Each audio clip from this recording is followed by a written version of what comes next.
Today I wanted to talk a little bit about something that comes up quite a bit in therapy, which is the topic of judging ourselves. Judging ourselves is actually an essential part of the human experience. We want to be accurate and fair judges of ourselves because judging ourselves allows us to know what decisions didn't feel quite right to us and what decisions actually felt right to us, so that we can establish some sort of path to move in a forward direction that we can feel proud of. Now, the problem with this is that there seems to be no cap on judgment. In other words, it doesn't just naturally stay in a healthy realm. There's a line which we can cross, and I would say that line is something like shame. And when we cross it, we start looking back on our journey, the road that it took to get here. We start looking backwards, and we start cherry picking moments that feel terrible to us, whether we're embarrassed of those moments, whether those moments are full of regret. They're decisions that we look back on and we wish we had not made, or they're moments where we wish we had made a decision and had done something and instead we did nothing. In therapy, I've come to call these moments cringe moments, because what I hear from folks is that there's almost like a full body reaction that happens. You might cringe or tighten up, squint your eyes, close your eyes, and what we're feeling is something along the lines of disgust mixed with a remorse, mixed with shame. And it's not just something we think of and just move forward from. We can actually feel it in our bodies. A lot of times what I hear too is it comes with impulsive words. So we might just say a phrase out loud, especially if you're alone. Or I've also heard folks will use profanity, or they will actually shame themselves out loud in the moment. Now, this is when we've crossed the line of helpful judgment and we're now into territory in which we're knocking the legs out from underneath of us. How I describe this is we're looking back on younger versions of ourselves, and we're looking back with the wisdom and knowledge that we have now and offering a harsher judgment to those younger selves that actually lacked the wisdom and judgment that we have now. So I would say that's actually an unfair judgment, and it can result in all sorts of current, in the moment issues in relationships and career, and in the way that we view ourselves, and consequently how we wind up treating other people or how we wind up presenting to other people. So I'm going to try and step into the experience of this a bit, because I think what happens is in the mind, whether we're triggered by a moment or we've had too much time to think to ourselves, what happens is we're reimagining the scenario that we were in. We're reimagining it, we can see it, we can feel it. It's almost like we're right back in the moment. And that's actually the problem. We are right back in the moment, at least in our own minds.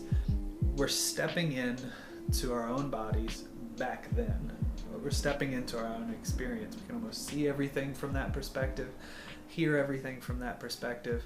For all intents and purposes, we're reimagining this event, but we're reimagining our current selves into the event rather than being an observer. Now, you can think about this. If we're judging that younger part harshly, there's a terrible irony in it, because the knowledge that we're judging that younger part with is knowledge that we actually have because of the actions of the younger parts of ourselves. Now, obviously, this is a pattern we want to work on, because if we continue to do it, if we continue to look back and judge in this way, what's going to happen is 5 years from now, you're going to be looking back on the current version of yourself with the same judgment. So this seat of judgment that you're sitting in now, where you think you have it figured out, 5 years from now, that version of you will be discrediting the you that's sitting here now. And you think about this as a deathbed reflection, as at some point in time you're going to die and you're on your deathbed and you're reflecting back on your life and you're judging the whole entire scope based on what you've learned at the final accumulation of everything that you could. And it's just unfair. What it creates in ourselves in the moment is a severe mistrust. We see all sorts of insecurities that will wind up coming out of this. And what that does is disrupts our connection with our own intuitive feelings about choices that we need to make, decisions that are on the horizon, relationships that we're in, where our vision gets clouded because we don't trust ourselves. So we want to work on this pattern so that we can learn to trust ourselves while giving an honest review of the areas of improvement that we need to address. So the question you might be asking is, well, how do I do that? And there's a simple exercise that I encourage my clients to do, and oftentimes we do it in therapy, and really this is best done with a therapist, but you can do it on your own as well. I'll have my clients reimagine the scenario that is embarrassing, regretful, or remorseful, or is causing the shame. And rather than reimagining the scenario with them in the exact spot, I encourage them to become an observer of the scenario, to observe what's actually happening in the room, to observe their younger selves, whoever the interaction was with, or maybe you were alone, but just reimagining that scenario as an observer. And I ask them to take time to reflect on their emotions when they see themselves, their emotions when they're back into this scenario, but as an observer. And what we want to do is infuse the memory with curiosity. Curiosity mainly about what this part of you needed. When you look at this scenario and the actions that were playing itself out, what did you need to potentially make a different decision? Or what did you need beyond what was going on in that specific memory? Maybe you needed family interaction. Maybe you needed more social support. Maybe you didn't have the knowledge to make a decision in that moment. Or maybe you knew something, but you hadn't quite gotten it down to belief yet. There's some sort of block there that you had to navigate. So there's all sorts of things that someone may need. And as a therapist, what I've come to learn is a lot of these regrettable scenarios, these embarrassing scenarios, they're full of unmet needs, and the action that we're regretting is a reflection of the unmet need. So if we can go back in time and observe it and ask ourselves, what did we need? Maybe I just needed a hug in this scenario. Whatever it was, we can actually work on asking ourselves in this moment, in the current moment, are these needs still unmet? Are these needs still unmet? And if they are, we can work on having those needs met now.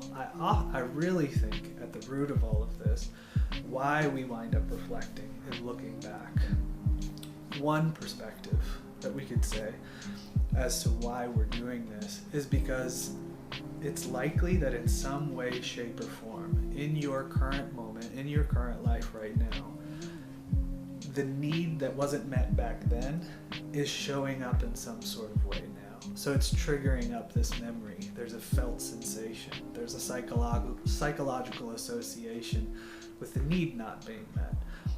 And so it's coming up now. And I think that's a really useful way to actually view memories. They're coming up to tell you something. They're coming up to remind you of something, or they're coming up to let you know that there's a need. So I share all of this because I'd love for you to be a fair judge of yourself. And I'd also love for you to take one of our natural processes as a human and be able to use it as something that can help you grow, help you learn more about yourself, and ultimately recognize that you have needs and it's important to have them met, which will allow you to see the needs in other people's lives and help meet those needs. This sort of grace, kindness, mercy, however you want to view it, is something that is transformative in your life individually and is something that will start branching out into your interactions with others. You'll feel a greater sense of security, more connection with your gut, more connection with your own intuition and the directions you feel like you need to go.